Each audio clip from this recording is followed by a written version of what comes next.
तो नतीजे कैसे रहे? सही है? जोरदार? ठीक ठाक? क्यों? टोटल कितनी सीटें होती है लोकसभा में? हमारे देश में लोकसभा की बात आर्टिकल 81 में है। समझना है थोड़ा सा, करंट अफेयर पे बात करते हुए आगे बढ़ेंगे। कौन से आर्टिकल में? 81।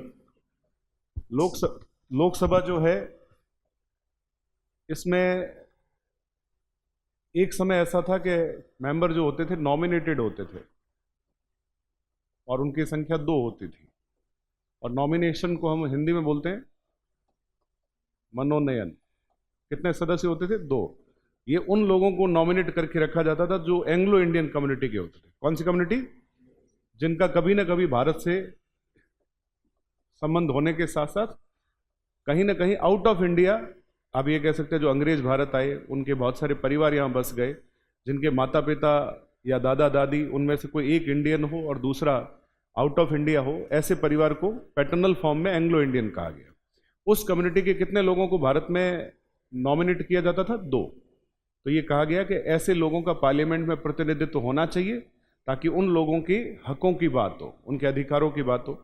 लेकिन हाल ही में मोदी गवर्नमेंट ने एक संशोधन किया, 104 कॉन्स्टिट्यूशन अमेंडमेंट एक्ट। कौन सा संशोधन किया? 104। ये हुआ है 2020 में, पिछले लोकसभा चुनाव के बाद। और ये कह दिया कि अब एंग्लो इंडियन का मनोनयन नहीं होगा। इसका मतलब कितने मेंबर नॉमिनेट होते थे? 2। इस बार ये नॉमिनेशन नहीं होगा। कौन सी लोकसभा में? तो अभी लोकसभा हमारी कौन सी बनी है?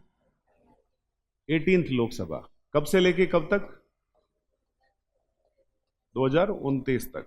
29 कब आएगा? तब तक हमें इसी तरह से देखना होगा कौन सी सरकार कैसे चलती है। ठीक है, हर बार पिछले 10 सालों से भारत ने एक मजबूत सरकार देखी। इस बार जो सरकार बनेगी वो मजबूत सरकार नहीं बनेगी। क्यों नहीं बनेगी? कोएलिशन गवर्नमेंट, ये हमारे सिलेबस का पार्ट है, जिसको बोलते हैं गठबंधन सरकार। जब कोई एक दल क्लियर मेजॉरिटी हासिल करने में सक्सेस ना हो, तो ऐसे में कई छोटे मोटे दल मिलकर जब गवर्नमेंट बनाते हैं तो उसको बोलते हैं कोएलिशन गवर्नमेंट। क्या बोलते हैं? या इसको अलायंस बोलते हैं, गठबंधन सरकार। क्या बोलते हैं? इस बार हमारी सरकार कैसी बनेगी? गठबंधन सरकार। और गठबंधन अभी इंडिया में 2 चल रहे हैं। एक का नाम है एनडीए, नेशनल डेमोक्रेटिक अलायंस, और एक जो गठबंधन विपक्षी पार्टियों ने मिलकर बनाया था पिछली बार में, उसका नाम क्या रखा है? इंडिया। गठबंधन का पूरा नाम इंडिया है। तो इस तरीके से 2 गठबंधन, इसको आप कहोगे कांग्रेस और अन्य घटक दलों ने मिलकर, और ये बीजेपी प्लस अदर पार्टी। अब इसमें बीजेपी जो है उसको कल की स्थिति में देखें तो लगभग 240, 41, 42, 240 मान लो। अभी तक क्लैरिटी नहीं आई है नतीजों में, चुनाव आयोग डिक्लेयर कर देगा। और इसके बाद जैसे सबसे बड़ी पार्टी बन के उभरी है तेलुगु देशम पार्टी, एनडीए में। कौन सी पार्टी है? तेलुगु देशम पार्टी। और इसके पास भी लगभग 16 सीटें हैं, 15 या 16, 15, 16 ऐसा मान सकते हैं। फिर एक पार्टी जो जनता दल यूनाइटेड, ये आंध्र प्रदेश में सरकार बनाएगी। तो आंध्र प्रदेश में बीजेपी ने इसके साथ कोएलिशन किया था, दोनों ने मिलकर चुनाव लड़ा था। तो इसका सीधा सा मतलब है कि राजनीति ये कहती है कि वहां से जो चंद्रबाबू नायडू है वो मुख्यमंत्री बन जाएंगे। क्या बन जाएंगे? मुख्यमंत्री। और उनकी पार्टी के जो लोग सांसद बने हैं वो कोई केंद्र में अच्छे मंत्री पद ले लेंगे। 2 या 3 लोगों को टीडीपी में मंत्री बनाया जा सकता है। इसका मतलब जहां तक मुझे पॉसिबिलिटी लग रही है, चंद्रबाबू नायडू 100% एनडीए के साथ ही रहेंगे। जितने कयास लगाए जा रहे हैं कि नहीं वो अलग हो जाएंगे, ऐसा हो जाएगा, आज आपको शाम तक इंफॉर्मेशन मिल जाएगी कि इंडिया गठबंधन ओपोजिशन में बैठेगा। क्योंकि सबसे बड़ी पार्टी बीजेपी से भी उनके वोट क्या है? कम है। उनके टोटल वोट 232, 235, इस तरह से आप कह सकते हो, 235 मान लो, तो भी ये बीजेपी से क्या है? कम है। अच्छा, टोटल सीटें कितनी है? 543। और 543 का आप हाफ करो तो कितना होता है? 270, लगभग 1.5 ऐसा कुछ। और +1 करें तो कितना होता है? 272। तो जिसको भी सरकार बनानी है उसको कितनी सीटें चाहिए? 272। अब इसका मतलब यदि बीजेपी 32 सीटें और लेके आती तो बीजेपी की क्लियर गवर्नमेंट बनती और उसे अपने अलायंस पर भी निर्भर रहने की आवश्यकता नहीं थी। हर बार बीजेपी जब भी आई है, वो पिछली बार जब 2014 में मोदी पहली बार पीएम बने थे तब 284 सीटें बीजेपी अकेले लेके आई, और पिछली बार 2019 में 300 प्लस सीटें लेके आई कौन? बीजेपी। इस बार बीजेपी की लगभग 60 सीटों में कमी आई है, यानी जो आंकड़ा 300 तक था वो कंपैरेटिव कम हो गया और 32 सीटें उसकी क्लियर मेजोरिटी से कम रही है। इसका मतलब क्या हुआ? बीजेपी अकेले सरकार नहीं बना पाएगी। सरकार बनाने के लिए उसको अपने अलायंस के साथ में मजबूत रहना पड़ेगा। अब जब अलायंस बनती है तो क्या होता है बच्चों? देखो, सबसे बड़ी दुविधा क्या होती है कि भाई मोटरसाइकिल तेरी, पेट्रोल मेरा। नहीं समझे? यानी मिलके काम करने का है, और यदि पेट्रोल वाले ने एक दिन कह दिया आज मैं पेट्रोल नहीं दूंगा तो मोटरसाइकिल नहीं चलेगी। अब बात समझ रहे हैं? इसका मतलब कहीं ना कहीं ये पावरफुल बात नहीं है, और जब पावरफुल नहीं होता इससे बहुत नुकसान होता है। नुकसान कैसे होता है? मार्केट धड़ाम से नीचे गिर जाता है, मार्केट की उम्मीदें पूरी तरह से धरातल पे आ जाती है। स्ट्रॉन्ग डिसीजन, जैसे अभी मान लो हम ये सोचें कि हम पाक ऑक्यूपाइड कश्मीर वाला पार्ट जो हमारा है, जैसे वो आज़ाद कश्मीर कहते हैं लेकिन एक्चुअल में वो हमारा ही पार्ट है। एक तरफ हम दावा कर रहे थे कि हम उस पूरे पोर्शन को क्या करेंगे? कवर कर लेंगे। हम कोई बहुत बड़े डिसीजन लेंगे, पॉपुलेशन को लेकर डिसीजन होगा, जनसंख्या नियंत्रण के कानून बन जाएंगे, यूनिफॉर्म सिविल कोड लागू हो जाएगा। अब ये सब चीजें इन 5 सालों में होने की कोई संभावना नहीं है। क्यों?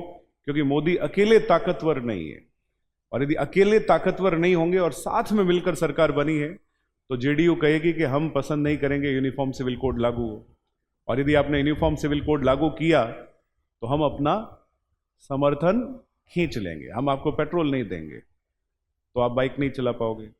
तर्क समझ रहे हो? सेम ऐसी छोटी मोटी पार्टी, अब जैसे आंध्र प्रदेश जो है, आपको मैं थोड़ा सा समझाऊं, ये जो इंडिया गठबंधन बनाया है ना, इसमें इन 2 पार्टियों का बहुत बड़ा योगदान है। कौन सी 2 पार्टियों का? जेडीयू और टीडीपी। स्पेशली जब इंडिया गठबंधन की नींव रखी गई थी तो पहली सेटिंग इसकी पटना में हुई थी, और वो सेटिंग किसने करवाई थी? नीतीश कुमार ने, जो जेडीयू की लीडर है और बिहार के चीफ मिनिस्टर है। तो आज मान लो मैं किसी चीज को स्थापित करूं और बाद में मैं उस चीज से हट जाऊं, लेकिन कहीं ना कहीं मेरा मन उन 5 सालों में जहां भी मेरा मन विचलित होगा कि नहीं यार ये लोग मुझे उतनी तवज्जो नहीं दे रहे हैं, अब मैं क्या करूंगा? मान लो मैंने ये एस्टेब्लिश किया है, नीतीश कुमार ने एस्टेब्लिश किया, तो क्या करेंगे? वो अपनी हर कंडीशन को मनवाएंगे। बिहार को स्पेशल कैटेगरी का स्टेट देना, सेम आंध्र प्रदेश को भी विशेष श्रेणी का राज्य दर्जा दिलाने के लिए कौन संघर्ष कर रहे हैं? चंद्रबाबू नायडू। लगातार 4थी बार सीएम बनेंगे वो, लगातार नहीं, सॉरी, गैप, मतलब वहां एंटी इनकम्बेंसी, एक बार वाईएसआर कांग्रेस और एक बार टीडीपी। कहां पे? आंध्र प्रदेश। तो ये सारी राजनीति आपको जाननी है। अब इंडिया गठबंधन जो है उसमें सबसे बड़ा दल कौन सा है? आईएनसी। आईएनसी मतलब इंडियन नेशनल कांग्रेस, ठीक है? तो इंडियन नेशनल कांग्रेस जो है उसके पास में लगभग 99 सीटें आई है। लेकिन उसके अलावा जैसे समाजवादी पार्टी, सपा जैसे बोलते हैं, यूपी में सपा ने बहुत अच्छा परफॉर्मेंस दिया है अलायंस के रूप में, और यूपी में जहां स्पेशली 4 ऐसे स्टेट है जहां पर बीजेपी ने अपना ओपिनियन जो है वो नेगेटिव किया है। उसमें एक राज्य है यूपी नंबर 1, नंबर 2 पे महाराष्ट्र, नंबर 3 पे वेस्ट बंगाल और नंबर 4 पे राजस्थान। इन 4 राज्यों में जो एक्सपेक्टेड था वो नहीं हो पाया बीजेपी के अकॉर्डिंग। बीजेपी उतने वोट ले आ पाती जितना अनुमान लगाया जा रहा था, जो एग्जैक्ट पोल में आ रहा था, तो बीजेपी की इजीली गवर्नमेंट बन जाती और एनडीए को भारी बहुमत मिलता। सबसे ज्यादा नुकसान कहां पे हुआ? उत्तर प्रदेश में। राजस्थान में 25 में से 11 सीटें बीजेपी के हाथ से चली गई, और कांग्रेस ने सेक्रीफाइस करते हुए गठबंधन बना के उनको सीधा सीधा, जैसे आपके डूंगरपुर बांसवाड़ा में कांग्रेस ने अपने कैंडिडेट को ही मना कर दिया कि आप नाम उठा दो। फिर कुछ नाटक भी हुआ, कैंडिडेट ने नाम नहीं उठाया, लेकिन उसका कोई नाम नहीं आया। बीजेपी बुरी तरह हारी, और जो अलायंस में बीएपी थी उन्होंने जीत हासिल कर ली। सेम यदि आप बात करेंगे आरएलपी के कैंडिडेट को बाड़मेर से कांग्रेस में लाया गया और कांग्रेस आरएलपी मिलकर जो बायतू से कभी हरीश चौधरी को हराने में सफल रही, ये सब चीजें राजनीति है। तो जब हम इसे कहते हैं अप्लाइड पॉलिटिक्स, क्या बोलते हैं कि व्यवहारिक रूप से राजनीति में क्या हो रहा है वो खबर भी आपको पता होनी चाहिए। तो अब सरकार जो बनेगी उस सरकार में आपको इन दो दलों का नाम हमेशा याद रखना पड़ेगा। कौन से दो दल? टीडीपी और जेडीयू, जनता दल यूनाइटेड और तेलुगु देशम पार्टी। इसके लीडर चंद्रबाबू नायडू और इसके लीडर नीतीश कुमार। यानी अब तीन लोगों के बिना सरकार नहीं चल सकती। मेन जो ड्राइवर है उनको रिक्वायरमेंट पड़ेगी किसकी? नीतीश कुमार की और नायडू की। अच्छा, दोनों में से कोई एक छिटक जाए उतना फर्क नहीं पड़ेगा, क्योंकि अलायंस के पास लगभग 292 सीटें हैं और दोनों में से कोई एक भी खिसक गया तो भी इनका मेजोरिटी कम नहीं होगा। लेकिन दोनों एक साथ खिसक गए तो फिर दिक्कत होगी। लेकिन इधर कोई चांस नहीं है। यदि ये दोनों मिलकर भी इधर आ जाए, कौन? टीडीपी और जेडीयू, तो इनको फिर और लोगों को भी तोड़ना होगा। समझ आ रही बात? जो कि मुझे नहीं लगता कि इंडिया गठबंधन की सरकार बनने की कोई चांस नहीं है, 1% चांस नहीं है, क्योंकि ये दोनों दल ज्यादा से ज्यादा ये अप्रोच कर ले, मान लो इनको पुरानी यादें वापस आ जाए, ये अपना वो मेमोरी वापस रिक्रिएट करते हुए वापस इधर चले जाए, तो भी इंडिया गठबंधन को इस मेजोरिटी तक आने में क्या लगेगा? जोर लगेगा। पॉसिबल ही नहीं है। इसका मतलब सरकार तो बीजेपी की ही बनेगी, एनडीए की बनेगी। तो ठीक है, राजनीति है। जंग में, मोहब्बत में और राजनीति में सब कुछ जायज है। तीन चीजें ऐसी है जहां पे कुछ भी हो सकता है। खेला हो जाता है, खेला आजकल राजनीति में बहुत अच्छा सब चल रहा है। कौन सा खेला? कई जगह हो जाता है, कोई नहीं। नीतीश कुमार अपनी राजनीति कर रहे हैं, उनको पता है कि उनके अकेले दम पर सरकार बनाना संभव नहीं है, तो वो ऐसी सिचुएशन लाके खड़ी कर देते हैं, वहां उनकी वैल्यू बन जाती है। अब बिहार में सबसे बड़ी पार्टी है बीजेपी, नंबर 2 पे है आरजेडी और नंबर 3 पे है जेडीयू। हर बार जेडीयू नंबर 3 नंबर 2 ऐसे ही रहती है, लेकिन उसके बावजूद भी मुख्यमंत्री कौन बनते हैं? नीतीश कुमार। कारण उनको पता है कि अकेले मेजोरिटी से नहीं जीता जा रहा, तो उनको इधर उधर होना पड़ेगा। समझ में आ रही बात? अब उनको पता है अभी 5 साल तक नीतीश कुमार की वैल्यू बहुत ज्यादा होगी। इन 5 सालों में नीतीश कुमार का बुढ़ापा अच्छा होगा और 5 सालों में चंद्रबाबू नायडू, ये वही चंद्रबाबू नायडू है जिन्हें कुछ महीनों पहले बीजेपी ने 15 दिन के लिए जेल में डाल दिया था, और वो जेल वाली बातें मान लो इनको फिर से याद आ जाए। तो ये वही बात है कि यार आप 3 दोस्त, तो एक पेट्रोल की व्यवस्था करेगा, एक बाइक की व्यवस्था करेगा। तो पेट्रोल वाला नाराज हो गया तो कहेगा आज मैं पेट्रोल नहीं दूंगा, तो बाइक को चलाना पॉसिबल नहीं होगा। बहुत बढ़िया एग्जांपल है ये। समझ आ रही बात? तो मैंने आपको एक फिनोमिनन समझाया कि गवर्नमेंट कैसे बन रही है। राजस्थान में, भारत में स्पेशली बहुत सारे कारण रहे, कुछ नैरेटिव ऐसे रहे, जैसे पिछले कुछ चुनाव में ऐसा मैं देख रहा था कि मुस्लिम महिला वोटर्स जो है वो बीजेपी के डायरेक्शन में जा रही थी, लेकिन इस बार कुछ नैरेटिव बनाए गए। नैरेटिव हालांकि इसलिए बनाए जाते हैं ताकि जो जनता उसको समझे, उस पर असर पड़े। जैसे अभी इस कक्षा में कोई ये कह दे आपसे कि नहीं नहीं नहीं नहीं, आरएएस का कोर्स बहुत लेंदी होता है, आरएएस का सिलेक्शन नहीं होता, आरएएस एक बहुत ही चुनौतीपूर्ण तैयारी होती है और ये बेकार तरीका है कि आप इस तैयारी में आओ, तो एक बार को तो आदमी के माइंड में बैठेगा यार क्या पता सही बात है। आप जब क्लास में बैठते हो ना, 2 तरह के माइंड के लोग होते हैं, एक जो आपको कंस्ट्रक्टिव क्रिएट करते हैं, एक आपको डिस्ट्रक्टिव क्रिएट करते हैं। पॉलिसी के अकॉर्डिंग होता है।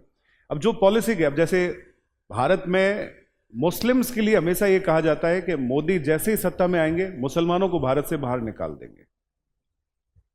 ऐसा होना पॉसिबल नहीं है।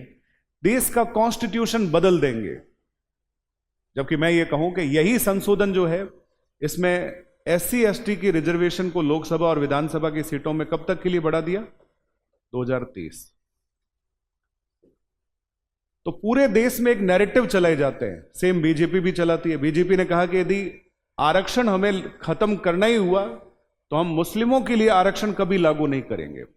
अब ये नैरेटिव आया तो मुस्लिम्स को लगा कि भाई ओवरऑल मोदी हमारे पक्ष में नहीं है, तो एक तरफा वोट कहां गए? दूसरी तरफ।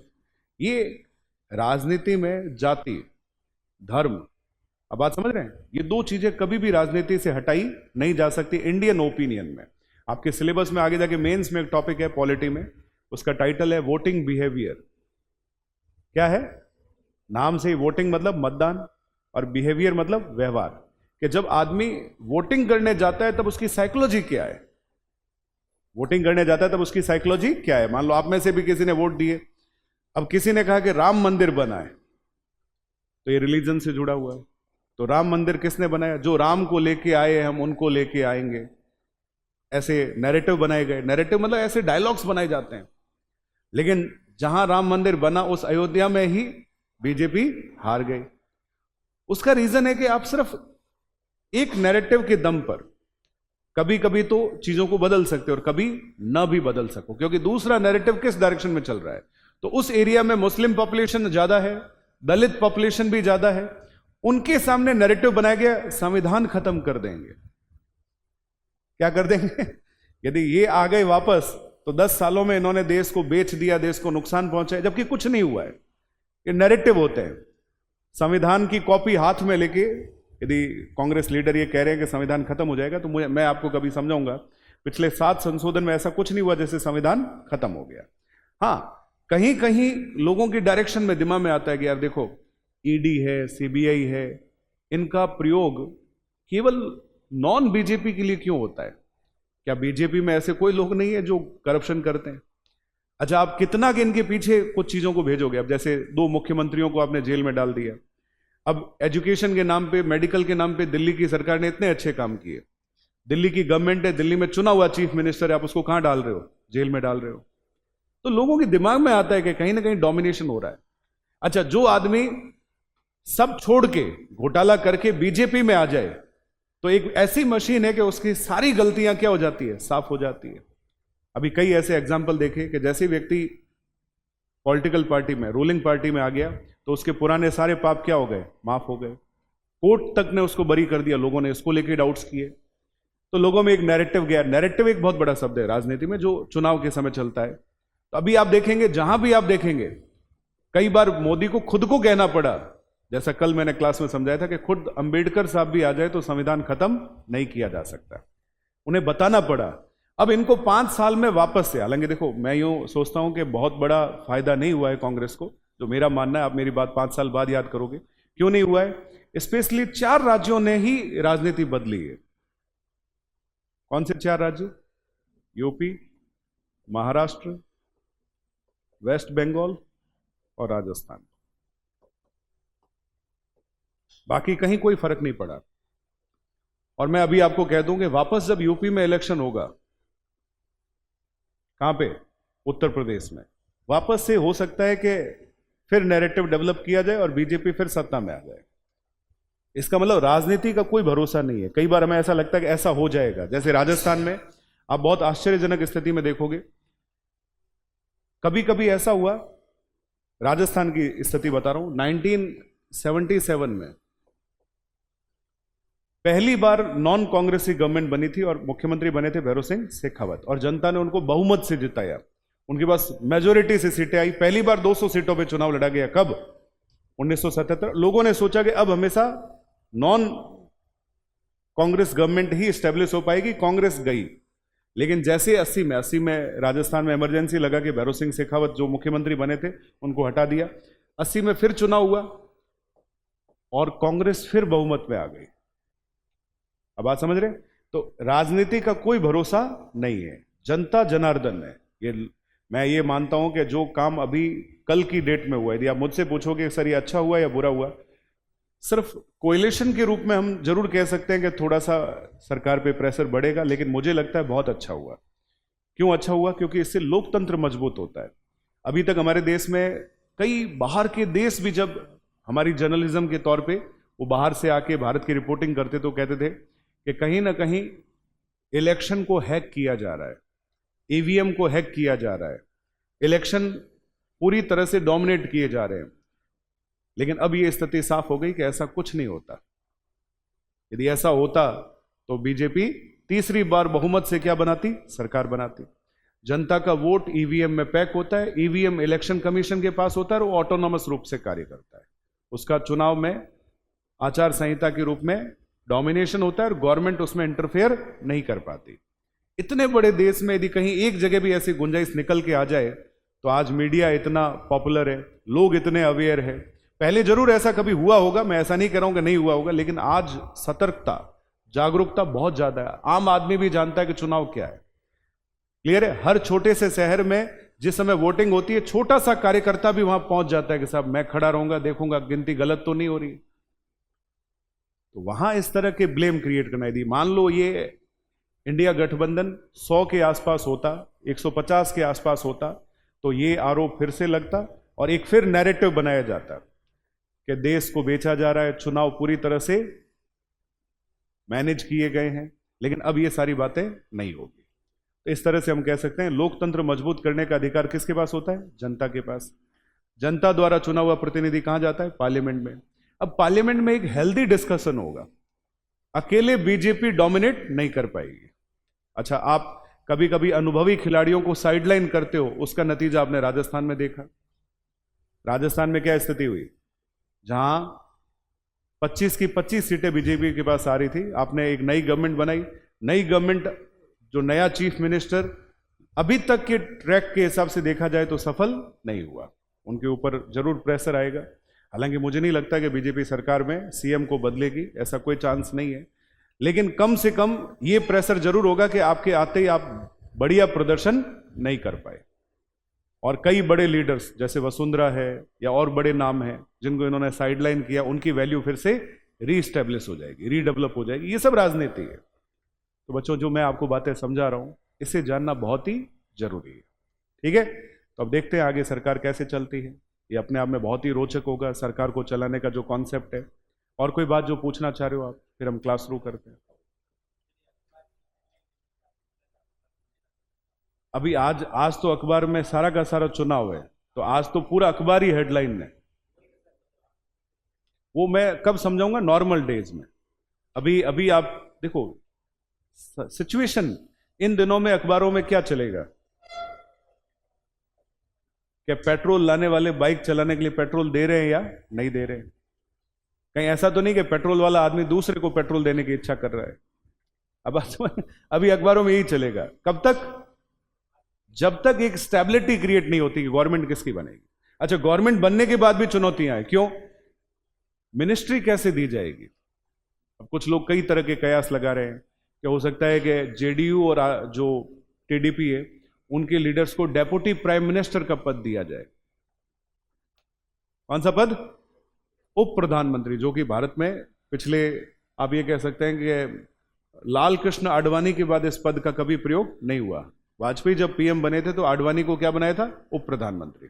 हालांकि कॉन्स्टिट्यूशन में ऐसा कोई शब्द है ही नहीं डेप्यूटी प्राइम मिनिस्टर, लेकिन फिर भी मानो यदि किसी को उप प्रधानमंत्री बना दिया, जैसे मैं ये कहूं कि मैं इस कोचिंग का डायरेक्टर हूं और ये मेरे सब डायरेक्टर है, तो वो क्या करेगा बंदा? वो भी अपने आप को, नाम तो लग रहा है ना साथ में, क्या? डायरेक्टर। तो वो अपने आप को डायरेक्टर से कम फील नहीं करेगा, क्योंकि उसकी मेंटेलिटी अलग है, स्ट्रेटेजी अलग है, सोच अलग है, पार्टी का कॉन्सेप्ट अलग है, विचारधारा अलग है। तो कहीं ना कहीं विचारधाराएं क्या करेगी? टकराएगी, कोई कानून पे, कोई मुद्दे पे, किसी बात पे। तो इससे आगे जाके प्रॉब्लम्स क्रिएट होगी। अब ये इसीलिए कहीं ना कहीं ये झटका है भारतीय जनता पार्टी के लिए, बहुत बड़ा झटका है कि वो अपनी मजबूत सरकार नहीं बना पा रही है और उसे अपने कोएलिशन के जो पार्टीज है उस पर निर्भर रहना पड़ रहा है। तो अखबार बच्चों, ये मान के चलो आप अभी नहीं पढ़ पाओगे ढंग से, क्योंकि अभी 5-7 दिन तक जो पेपर्स आएंगे, 10 दिन, वो सारे के सारे। अच्छा, अभी मेरा विषय बहुत ज्यादा लोकप्रिय होगा। कौन सा? Political science. न्यूज़पेपर उठाओ, सोशल मीडिया खोलो, इंस्टाग्राम खोलो, फेसबुक खोलो, यूट्यूब पे आ जाओ, या फिर टीवी पे आ जाओ, या कहीं चाय की थड़ी पे भी बैठ जाओ, ये सोच के कि मैं बस राजनीति की खबर नहीं सुनना चाहता। तो वहां भी जिसका मुंह ढंग से नहीं धुलता, वो भी कहेगा देखो पीएम कौन बनेगा। हो सकता है कि इंडिया गठबंधन उसी से डिस्कस कर रहा हो। कहने का तर्क यह है कि अभी राजनीति की बातें चलेगी। कब तक? जब तक स्टेबिलिटी क्रिएट नहीं होती, स्थिरता नहीं आती। स्थिरता जैसे आ जाएगी, चीजें क्या हो जाएगी? शांत हो जाएगी। पहली बात। दूसरी बात, जब कोई कॉन्टेम्परेरी इशू होता है, कई बार होते हैं, जैसे मान लीजिए कोई टेररिस्ट अटैक आ गया तो लोग उस तरह की बातों पे 2-4 दिन निकाल लेते हैं, कोई बड़ा स्कैम आ गया तो लोग उस तरह की बात पे 5-6 दिन निकालते हैं, कोई बड़ा स्पोर्ट्स का आयोजन है तो लोग उस तरह की बातों पर 2-4 दिन निकालते हैं। तो अखबार की अपनी अपनी हेडलाइंस होती है, लेकिन अखबार हमारे जीवन का महत्वपूर्ण पहलू है। यदि अखबार के बारे में हम नहीं जानते तो कुछ नहीं समझ। देखो, स्पेशली सिविल सर्विस की परीक्षा में इन चीज़ों के ऊपर फोकस होना जरूरी है, क्योंकि मैंने वैसे भी हर बार कक्षा में ये बात बच्चों को कही है, 90% रोल किसका है? स्टूडेंट्स का है। 10% रोल किसका है? कोचिंग का है। तो 90% में जो स्टूडेंट अपने आप को एम्पावर कर लेता है, वो अपनी ताकत समझ लेता है, अपनी स्ट्रेंथ समझ लेता है, हमारा काम गाइडेंस है। अभी ये मैं आज कक्षा में आया, मैंने कहा कि मैं चुनाव के नतीजों पे बात करूंगा, आप मुझसे कोई भी सवाल पूछ सकते हो, मैं तैयारी के साथ हूं। कोई कहीं से भी आपके दिमाग में कोई क्वेश्चन अराइज होता है, आप पूछ सकते हैं, मैं आपको उत्तर देने के लिए तैयार हूं, यदि आपने अखबार को थोड़ा सा पढ़ा है, कल के दिन का ढंग से एनालिसिस किया है और ये सोचकर कक्षा में पहुंचे। क्योंकि एक बच्चे में क्या होना चाहिए मैं बताऊं आपको, कंपटीशन के बच्चे में एक रिपोर्टर छुपा होना चाहिए। क्या छुपा होना चाहिए? यहां नहीं है, उदयपुर में ऐसा बहुत कम उदयपुर क्या, राजस्थान में, जयपुर में तो आपसे भी बुरे बच्चे हैं। मैं आपको ऐसा नहीं कहना चाह रहा कि कोई शहर का कंपैरिजन कर रहा हूं, कोई जयपुर पहुंचने से सब कुछ नहीं हो जाता, और ऐसा भी नहीं है कि अच्छे बच्चे नहीं है। 100% कुछ बच्चे ऐसे हैं जिनमें एक रिपोर्टर छुपा हुआ है। रिपोर्टर कौन होता है? कौन होता है? जो सवाल पूछता है। रिपोर्टर कौन होता है? जो सवाल पूछता है और जनता तक लाता है। अब जैसे अभी आपके दिमाग में कोई सवाल हो,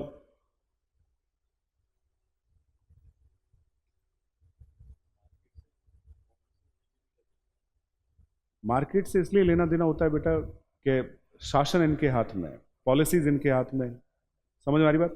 और यदि एक स्ट्रांग गवर्नमेंट नहीं आती है, कोएलिशन गवर्नमेंट आती है, तो मार्केट के क्रैश होने की संभावना हमेशा रहती है, डिसीजन मेकिंग कमजोर होती है, इससे निवेश में कमी आती है, एम्प्लॉयमेंट में कमी आती है, तो बहुत सारे इकोनॉमिक चैलेंजेज आते हैं।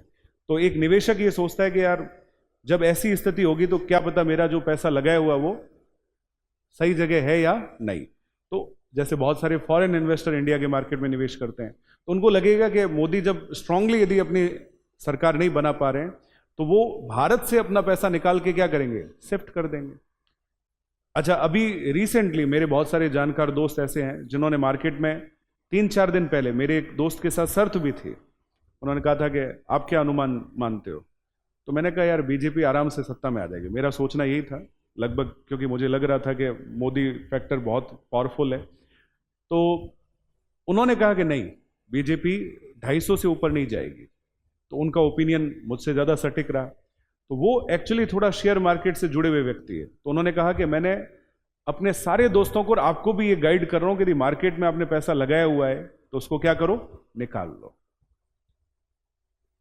क्लियर है? जबकि कोई शेयर मार्केट से रिलेटेड आदमी इस बात को मानने को तैयार नहीं था, उनको 100% भरोसा था कि मार्केट बना रहेगा क्योंकि सरकार इजीली बनेगी।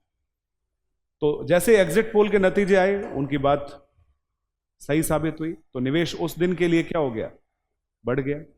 लेकिन जैसे चुनाव नतीजे आए, सिर्फ 2 घंटे 3 घंटे के अंदर एक आइडिया बन जाता है कि सर कल भी हम बात कर रहे थे, वैसे ही मार्केट गिरा। तो उस 10 बजे 11 बजे जो सुबह उठकर सीधा अपने कंप्यूटर पे पहुंचा होगा निवेशक या उनका जो भी मार्केट मैनेजर है, उसने सीधा यही सोचा होगा पैसा निकाल लो, क्योंकि मार्केट सही नहीं बढ़ेगा, क्योंकि गवर्नमेंट स्ट्रांग नहीं आ रही है। स्ट्रांग गवर्नमेंट होने के अपने फायदे हैं। जब स्ट्रांग गवर्नमेंट नहीं आ रही है, गवर्नमेंट कोएलिशन आ रही है, एक पार्टी के पास स्पेशल मेजोरिटी नहीं है, तो सीधी सी बात है कई तरह की रणनीतियां और कई तरह के बाजार से संबंधित पॉसिबिलिटीज अपने आप में क्या हो जाएगी? फेलियर हो जाएगी। बहुत सारे इन्वेस्टर ने पैसा निकालना शुरू कर दिया, तो जो अभी सेंसेक्स एकदम ऊपर आया था, बड़ी कंपनियों का जो इंडेक्स है, वो थोड़ा थोड़ा थोड़ा थोड़ा थोड़ा थोड़ा इन दिनों में क्या जाएगा? नीचे। लेकिन जैसे ही पता चला कि स्टेबल गवर्नमेंट बन गई है, ये सब इजीली एक साथ कोऑर्डिनेट कर रहे हैं, सरकार बन गई है, कोई डिस्प्यूट्स नहीं आ रहा है, मार्केट वापस क्या हो जाएगा? रेज हो जाएगा। अब हालांकि देखो ये भी बड़े धुरंधर है, भारतीय जनता पार्टी के पास पिछले 10 साल का राजनीतिक अनुभव है, प्रशासनिक अनुभव है, तो ये लोग भी इनको छोड़ने वाले नहीं है, इनके साथ कोऑर्डिनेट होंगे। इनको पता है, यदि ये भी जानते हैं कि यदि हम इधर चले गए तो भी दाल गलने वाली नहीं है। तो मुझे लगता है कि ये सारी सिचुएशन विद इन 15 डेज क्या हो जाएगी? स्टेबल हो जाएगी। समझ गए? और कोई सवाल?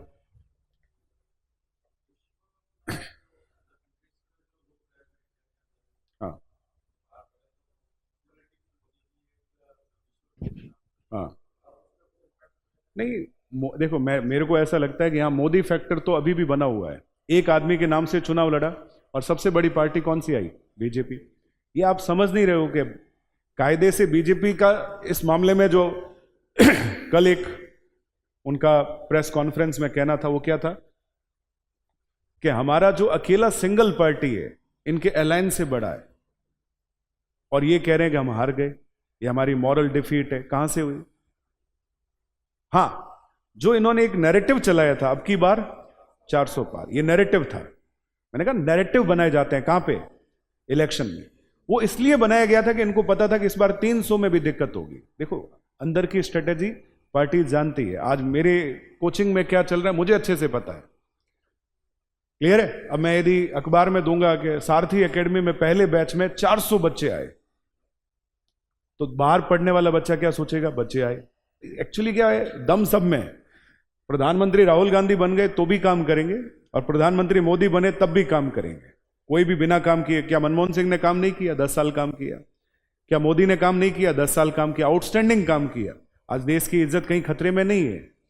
लेकिन सीधी सी बात है कि जो अप्रोच होती है, मोदी फैक्टर कम नहीं हुआ। मैंने आपको क्या कहा, 4 राज्यों में इनका जो एनालिसिस था, जैसे राजस्थान में बहुत हल्के में इन्होंने चुनाव लिया, स्ट्रांग लीडरशिप को साइडलाइन किया। क्लियर है? यूपी में इनका टिकट वितरण जो रहा वो प्रॉपर सही नहीं था। मतलब ये आप ये कह सकते हैं कई तरह की मिस्टेक्स है, यदि हम सिर्फ बीजेपी के पॉइंट ऑफ व्यू पे देखें। दूसरा, इनकी देखो एक पक्ष का नुकसान दूसरे पक्ष का क्या होगा? फायदा होगा। इधर जो नुकसान हुआ उधर पॉजिटिविटी में चला गया। समझ आ रही बात? मुझे ऐसा लगता है कि ये कांग्रेस की जीत नहीं है। आप समझो, ये जो रीजनल पार्टीज होती है, रीजनल पार्टी समझते हो जिसको हिंदी में क्या बोलते हैं? क्षेत्रीय दल। ये क्षेत्रीय दलों की जीत है। इस बार बीजेपी ने अपना स्ट्रांग ओपोनेंट किसको माना? कांग्रेस को। हर जगह मोदी या जितने बड़े लीडर से जहां भी गए किसको क्रिटिसाइज किया? कांग्रेस को। लेकिन वो यूपी में सब जगह कांग्रेस कांग्रेस करते रहे, उन्होंने सपा को ज्यादा चैलेंज नहीं किया। जबकि हकीकत देखा जाए तो 37 सीटों के साथ, 36 सीटों के साथ कौन आई है? समाजवादी पार्टी।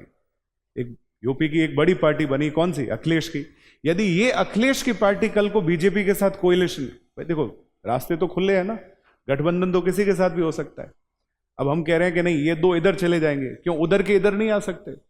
इधर अमित शाह जैसा स्ट्रेटेजी बनाने वाला व्यक्ति है, देश का सबसे खतरनाक पॉलिटिशियन, जब ये सारे मिलकर काम कर रहे हैं, क्या वो इन लोगों को इधर नहीं ला सकते? ये भी तो एक संभावना है। तो इसका मतलब इन्होंने रीजनल पार्टीज को साइडलाइन रखा, इनको लगा कुछ फर्क नहीं पड़ेगा। अब रीजनल पार्टीज आप देखो, छोटी छोटी पार्टीज जो थी उन्होंने अपनी पकड़ बनाई, जैसे तृणमूल कांग्रेस, जैसे जनता दल यूनाइटेड, जैसे शिवसेना, महाराष्ट्र की छोटी छोटी पार्टीज, इनको इन्होंने सीरियसली नहीं लिया। इन्होंने सिर्फ कांग्रेस को ओपोनेंट माना। तो कांग्रेस अभी भी डबल डिजिट में नहीं आ पा रही है, सॉरी ट्रिपल डिजिट में मुश्किल से आ पा रही है। हो सकता है आ भी जाए, क्योंकि एक सीट तो और कम हो जाएगी, क्योंकि राहुल गांधी 2 सीट से लड़ रहे हैं। हालांकि वापस वहां जीतने की संभावना कांग्रेस की रहेगी, क्योंकि दोनों कांग्रेस के गढ़ है, रायबरेली और वायनाड। लेकिन फिर भी मान के चलो 100 तक नहीं पहुंच पाए। तो कांग्रेस के लिए तो चुनौती अभी भी बरकरार है, क्योंकि वो अलायंस के साथ है। इसका मतलब किसको हल्के में बीजेपी ने लिया? अलायंस को, क्षेत्रीय दलों को, छोटे छोटे दलों को, क्योंकि छोटे छोटे दलों का जो मिक्सचर बना ना, वो अलायंस बन गया। कांग्रेस को सपोर्ट वहां से आ रहा है, इसलिए इन्होंने इस बार, अब जैसे अभी इनको जो राजनीति करनी चाहिए ना, जैसे इनकी राजनीति महाराष्ट्र में, यूपी में, वेस्ट बंगाल में, ये फेलियर हुई। अब बात समझ रहे? क्या रही? फेलियर रही। क्यों फेलियर रही? क्योंकि इन्होंने वहां की रीजनल पार्टीज को कोई तवज्जो नहीं दी। अच्छा, इसमें से बहुत सारे ऐसे लोग हैं जो मुझे ऐसा लगता है इंडिया गठबंधन के वापस किसके साथ आ सकते हैं? एनडीए के साथ आ सकते हैं। एनडीए पावरफुल रहेगा, गवर्नमेंट में रहेगा, और जो गवर्नमेंट में होता है उसके साथ आने की संभावनाएं कभी खत्म नहीं होती। हालांकि ये इधर भी जा सकता है, दोनों चीजें। और कोई सवाल? फिर हम टॉपिक शुरू करेंगे। मैंने कहा भी था कि आज हम चुनाव का विश्लेषण करेंगे, और बहुत जरूरी है, क्योंकि इन दिनों में रोज आप अखबार पढ़ोगे तो मेरी बातें आप तक रहेगी। आप अखबार को ढंग से पढ़ोगे, अखबार के माध्यम से चीजों को समझोगे, मीडिया या न्यूज एनालिसिस के ऊपर अप्रोच करोगे, बहुत जरूरी होगा। कोई और बात आपके दिमाग में आई?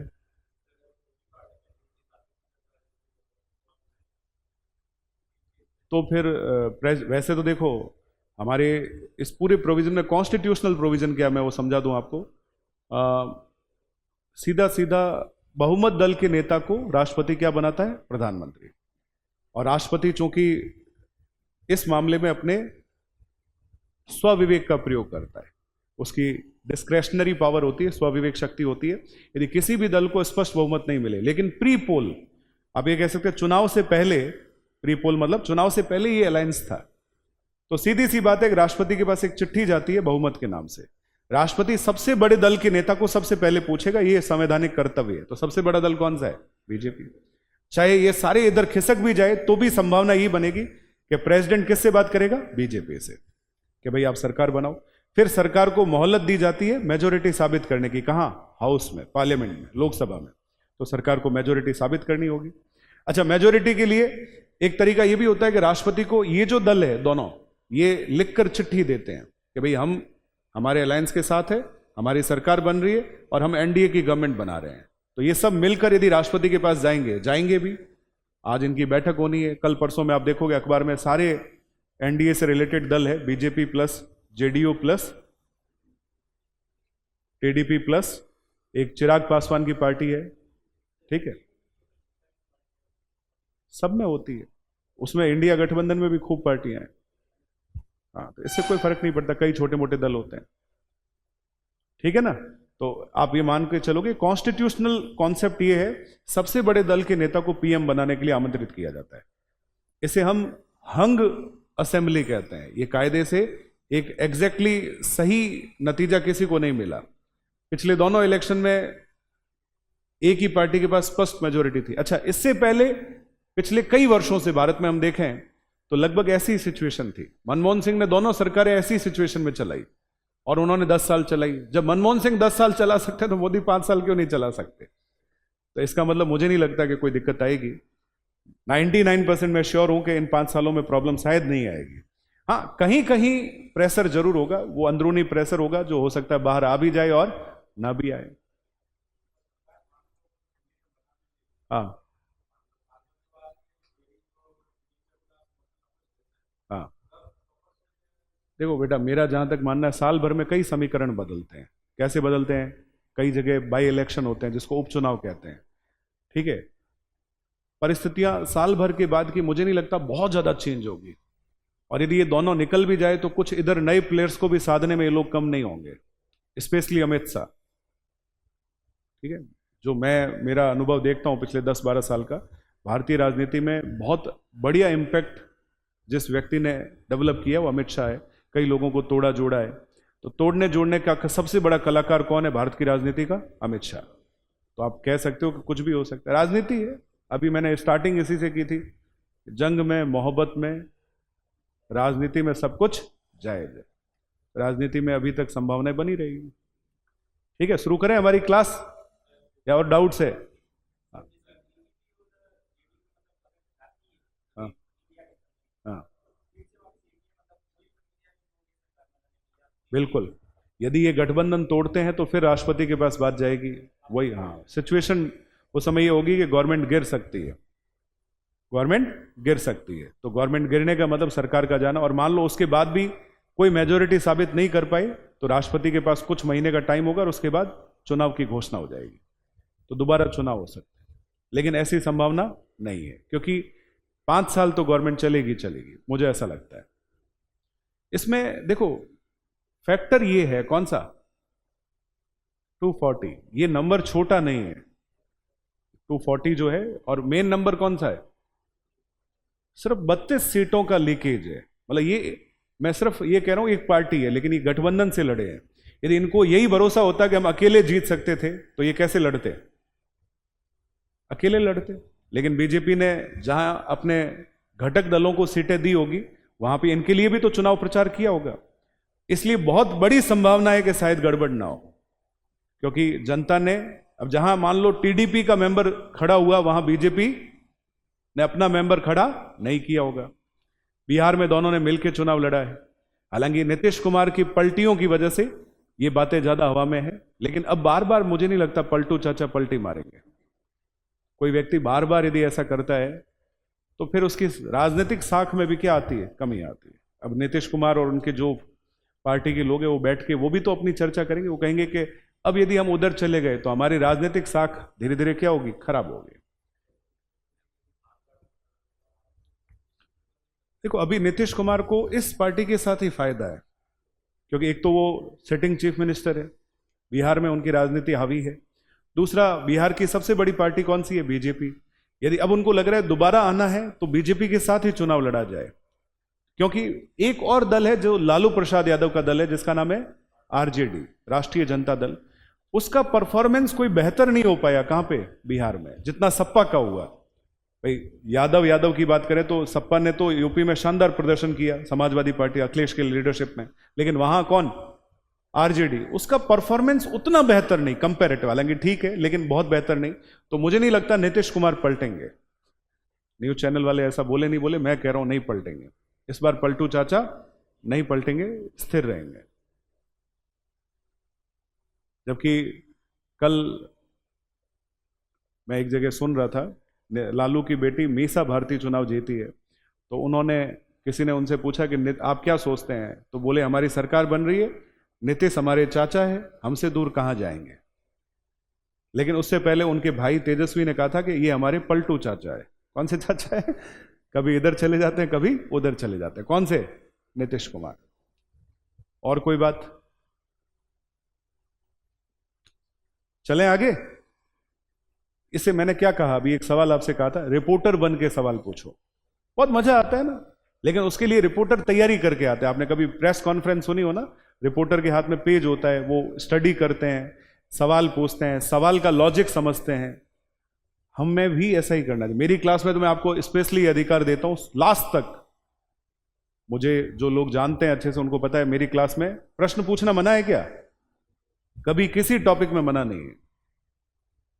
प्रश्न पूछना लोकतंत्र का सबसे बड़ा उदाहरण है। प्रश्न काल, जैसे क्या बोलते हैं, क्वेश्चन आवर। आप प्रश्न नहीं पूछोगे, आपकी जिज्ञासा शांत नहीं होगी। जिज्ञासा शांत नहीं होगी तो क्लास का ऑब्जेक्टिव सिर्फ रटना होगा, समझने का कोई ऑब्जेक्टिव होगा ही नहीं। और मुझे भरोसा है कि एकदम फ्रेशर कैंडिडेट जो है ना, वो भी घर जाके अब सोचेगा क्यों ना मैं भी पेपर पढ़ूं, क्या यार सर की बातें कितनी समझ में आ रही है। समझ आ रही बात। फ्रेशर कैंडिडेट के मन में भी एक प्रेशर आएगा कि यार अखबार तो पढ़ना चाहिए, इतनी बातें मुझे क्यों नहीं पता। लेकिन आपको पता चल जाएगी। मैं बहुत सारे बच्चों के एग्जाम्पल दूं, ऐसे विद्यार्थी हमारे यहां पढ़ के गए जो आज के टाइम में राजनीति की मजी हुई बातें करते हैं। बस उन्हें थोड़ा सा पेशेंस के साथ पॉलिटिकल साइंस को पढ़ना होता है। एक एक कायदा, एक एक प्रोविजन, एक एक आर्टिकल उनको समझ में आता है। ठीक है, चलो अब, हाँ हाँ हाँ हाँ।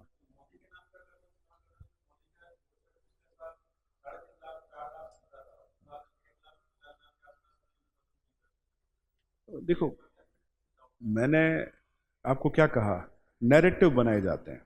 क्या बनाए जाते हैं, नैरेटिव। अब देखो उदाहरण के तौर पे मैं दो तीन देश की घटनाएं ऐसी आपसे कहूंगा जो मुझे बड़ी अप्रत्याशित लगी। जैसे पंजाब में एक अमृतपाल सिंह करके कैंडिडेट चुनाव जीता है, जो जेल में है, और उसने खालिस्तान के मुद्दे को चलाया। कनाडा से कई बार स्पॉन्सर होने के आरोप लगे। खालिस्तान एक मूवमेंट है जो इंदिरा गांधी के टाइम से कहीं ना कहीं चल रहा है। इंदिरा गांधी की जान इस वजह से गई। इंदिरा गांधी को मारने वाले बॉडीगार्ड में एक नाम था बेअंत सिंह। बेअंत सिंह, क्या नाम था, बेअंत सिंह। बेअंत सिंह का बेटा चुनाव जीता है, और इस बिहाफ पे उसने वोट मांगे थे कि मेरे पिताजी ने जो शहादत दी है, उसने ये वोट कह के मांगे हैं। यानी पंजाब में दो लोग ऐसे चुनाव जीते हैं जिसमें एक, जिसके फादर ने एक्स प्राइम मिनिस्टर को गोली मारी थी, और एक जो ऑलरेडी खालिस्तान के मुद्दे को चला रहा था, एंटी नेशनल एक्टिविटीज में जेल में। अब आप समझ सकते हैं कि सिर्फ नेशनलिज्म इशू नहीं होता, हर जगह के अपने अपने रीजनल इशू होते हैं। पंजाब में मैक्सिमम, पंजाब में एक भी सीट बीजेपी को नहीं मिली, टोटल 13 सीटें हैं। समझ आ रही बात। आम आदमी पार्टी कह रही थी कि हम 13 की 13 सीटें जीतेंगे, लेकिन उनको केवल 3 सीटें मिली है। शिरोमणि अकाली दल, वहां पे एक रीजनल पार्टी है जो कभी बीजेपी के साथ अलायंस मिला के लड़ते थे, उनको केवल 1 सीट मिली है। तो ये मैं इसलिए समझा रहा हूं बच्चों कि पंजाब की राजनीति में सबसे बड़ा मुद्दा होता है वहां का रीजनल इशू। और जो अमृतसर में ऑपरेशन ब्लू स्टार चला था, कई ऐसे पंजाब के लोग हैं जिनके दिमाग से आज तक वो नहीं गया। यहां तक कि कई पंजाबी जो आउट ऑफ इंडिया है वो भी उसमें कई तरह की फंडिंग में सपोर्ट करते हैं। तो सीधी सी बात है कि उनके जहन में जो चीजें थी उसकी वजह से अमृतपाल सिंह उस जगह से चुनाव लड़ा और जेल में बैठा हुआ चुनाव जीत गया। एक ये घटना। कई जगह कुछ छोटे छोटे इशू होते हैं, जैसे अभी सबसे बड़ा नैरेटिव जो मुझे लगा इस पूरे माहौल में चला या वो ऑपोजिशन की तरफ से था, संविधान खत्म कर देंगे, लोकतंत्र की हत्या कर देंगे। यदि ये तीसरी बार आ गए तो संविधान बदल दिया जाएगा। संविधान की रक्षा करने के लिए स्पेशली SC ST कम्युनिटी, उसके सामने ये नैरेटिव बनाया गया कि आप लोग यदि बीजेपी को वोट दोगे तो देश खत्म हो जाएगा, संविधान खत्म हो जाएगा। तो मैक्सिमम जो पोलिंग हुई है SC ST की परसेंटेज के तौर पे, वो किसकी तरफ हुई? किसकी तरफ हुई? अपोजिट बीजेपी, इंडिया गठबंधन की तरफ हुई। ये एक फायदा मिला। मुस्लिम्स ऑलरेडी कई जगह वैसे तो एकजुट होते हैं, लेकिन इस बार जो एक गणित रही कि किसी भी परिस्थिति में मुसलमानों तक हम आरक्षण नहीं देंगे, जो कांग्रेस सोच रहे हैं, ये बीजेपी का नैरेटिव था। तो सीधा सीधा उन्होंने अपना मुस्लिम वोट बैंक जो थोड़ा बहुत बना था उसको क्या कर दिया? खत्म कर दिया। ये कुछ कारण बनते हैं बेटा। एक यदि मैं कम्युनिटी वाइज कुछ और कहूं तो स्पेशली जैसे राजस्थान की राजनीति में, हिंदी बेल्ट की राजनीति में जाट राजनीति और राजपूत राजनीति भी बहुत भारी है। कई जगह राजपूत नाराज हो गए, उन्होंने जगह जगह कैंपेन चलाए। गुजरात का एक घटनाक्रम था जिसके बाद इस तरह के ऑपोजिशन चले कि बीजेपी को वोट नहीं देने, चाहे किसी को भी दे दो। कहते हैं कि यूपी में 2% वोट शेयर घट गया, और वो किसके नाम से था? राजपूतों के नाम से। और 2% वोट शेयर का मतलब सीधा सीधा 15-20 सीटें होती है, तो वहां से सीटें कम हो गई। फिर इधर राजस्थान की बात करें तो कई जगह जाट पॉलिटिक्स बहुत हैवी है। आप ये कह सकते हैं जाटों का राजनीति में अच्छा दबदबा है, लेकिन इस बार उनको भी प्रायोरिटी से नहीं रखा गया। अब मुझे शायद ये संभावना लग रही है कि राजस्थान की राजनीति में इस बार बीजेपी अपना लीडर, जो पार्टी का अध्यक्ष होता है, अभी एक ब्राह्मण कैंडिडेट है, उसको हटा के हो सकता है जाट कैंडिडेट को बना दे। CP जोशी को हटा के वापस सतीश पूनिया को बना दे, क्योंकि परफॉर्मेंस स्पेशली जाट बेल्ट में और मीणा बेल्ट में घटी है। राजस्थान की परफॉर्मेंस 2 बेल्ट में कम हुई है। कौन से बेल्ट में? जाट बेल्ट और मीणा बेल्ट। ये सब बातें आती है राजनीति में। जब राजनीति की बात करते हैं तो वोटिंग बिहेवियर में कास्टिज्म एक बहुत बड़ा फैक्टर है। यूपी में यादव बेल्ट पूरा एकजुट हो गया।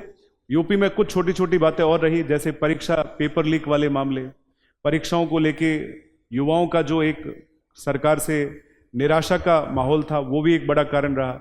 अग्निवीर योजना को भी कांग्रेस ने टारगेट किया, तो कई युवाओं को लगा जो फौज में जाते हैं कि हिंदी पट्टी से बहुत सारा फौज में जो एक युवा जाता है वो भी निराश रहा, युवाओं के वोट नहीं मिले। ये कुछ फैक्टर्स होते हैं, इसलिए हम ये नहीं कह सकते कि सिर्फ मोदी फैक्टर कमजोर हुआ है। मोदी फैक्टर्स तो है, तब बीजेपी को कितनी सीटें मिली है? 240। क्योंकि बीजेपी ने तो एक आदमी के नाम से ही चुनाव लड़ा ना, पूरे एनडीए ने अकेले। ये लोग भी अपने नाम से चुनाव नहीं लड़े, ये भी जहां गए उन्होंने मोदी को ही बुलाया। तो मोदी फैक्टर कमजोर हुआ है, इसे मैं पूर्णतः नहीं मानता, हालांकि कंपैरेटिव हुआ है, लेकिन फिर भी 240 सीटें मिलना बहुत बड़ी बात है। और कोई बात आप मुझसे पूछोगे तो मैं बहुत सारी बातें कहूंगा।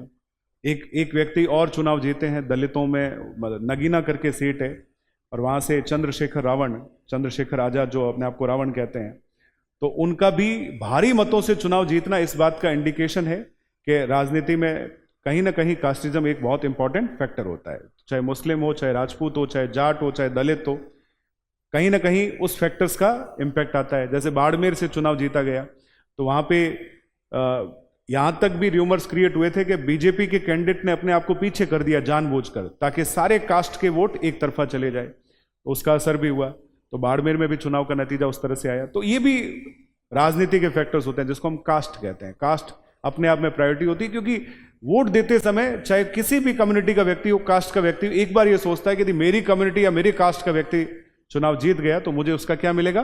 फायदा मिलेगा। तो वो एक इमोशंस या सिंपैथी कहीं ना कहीं राजनीति पर भारी पड़ती है, और इस वजह से चुनाव में बहुत सारे फैक्टर्स आते हैं। तो ये रीजनल फैक्टर्स हो गए, कास्टिज्म फैक्टर्स हो गए, रिलीजन फैक्टर्स हो गए। समझ आ रही बात? ये बहुत ज्यादा प्रभावी रहे इस चुनाव में, ये चुनाव की हाइलाइट्स हो सकती है।